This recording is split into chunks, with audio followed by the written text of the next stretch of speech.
Before you judge me, make sure you are perfect. Clint Eastwood. Welcome to Life in Perspective. I'm Joseph Yeager, and this is another perspective on life.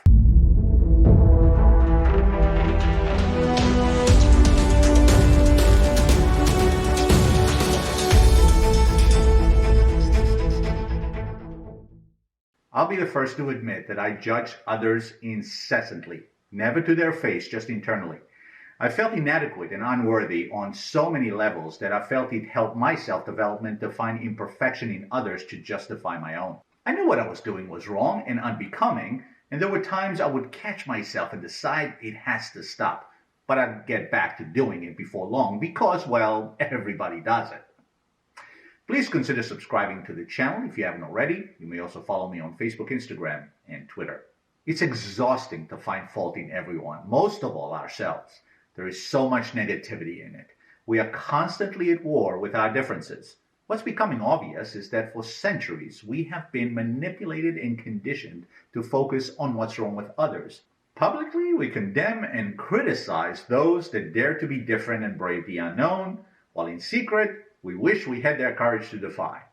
We walk on eggshells for fear of being singled out and being judged, while among our most trusted, we express our real views quite explicitly in judgment of others. It's quite pathetic when you stop to think about it, but it has become such a normal part of our daily lives, and who has time to, well, stop and think about it? The older I get, the more I realize how absurd the whole concept of judgment is. For a species with the ability to reason, we judge others often for no reason other than we've been conditioned to. We pass judgment on others often merely based on a label, yet without knowing anything about them. We often accept what is written or said as truth because it's convenient and acceptable to do so. We tend to turn a difference of opinion into a like-hate scenario, and worse, as recent times clearly show, a love-hate scenario of epic proportions. The way I see it is that disagreement, disapproval, lack of chemistry or attraction, etc. between people is fine. They're all based on opinion, especially initially. Just look at your closest and most trusted friends. You may have a similar set of values in general, but a difference of opinion about who you find attractive, hobbies, and political ideology. If they are true friends, you will definitely disagree on some things and make it known. However, you will likely not dislike, hate, or disrespect each other because of it. People come in and out of our life, most of which we can't remember. And of all those we may interact with on a daily basis, only a handful will ever become your inner circle and worthy of being considered family. However, they have their little cocoon, and it is no less worthy than our own, regardless of whether we think so. I can't speak for you, but from my vantage point, we as a society are the boiling point.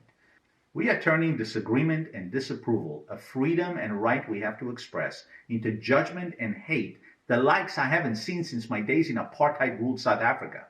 It's concerning, and I'd like to change that, and it has to start with me. So I'd like to share a few thoughts with you and hope you will add yours to the mix. So here goes. Number one. When we look at each other, let's not let race, religion, nationality, height, weight, accent, or any other external attribute a reason to become subjective and stereotype. Beauty and attraction are in the eyes of the beholder. None of us had any control in most, if any, of these. However, if you cut any of us, we bleed red, have feelings, cultural tendencies, needs, and desires. This is an opportunity to be curious rather than judgmental, as Walt Whitman wisely said. Number two, most everyone is special to someone. A parent, a child, a sibling, a best friend. Are you special to someone? Who is special to you? Would you like for them or yourself to be judged without being known or understood?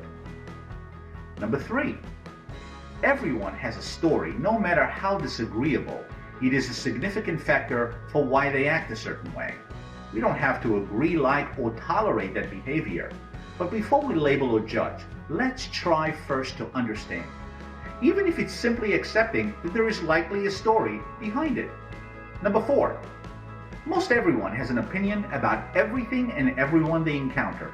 They're entitled, but it doesn't make it fact. Same applies to us. Too much credence is given to the opinion of others when in fact hardly anyone cares and too busy thinking about themselves to give you a second thought. Negative opinions about others doesn't make us better. It makes us negative. And number 5, we don't have to like, accept, associate, agree, trust, and love anyone. That's a personal choice. We want to be selective as to who we let in and out of our lives, but we don't have to judge those we don't let in as lesser, wrong, or bad.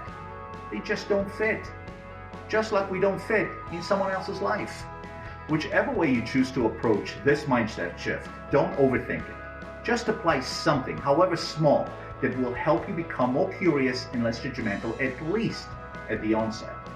Our world is in desperate need of a shift towards acceptance, tolerance, and unity.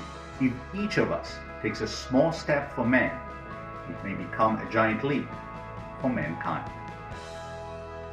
Please like, subscribe, and share this video, and let me know what topics you would like my perspective on in the comment section below. Thank you for watching, and see you next time.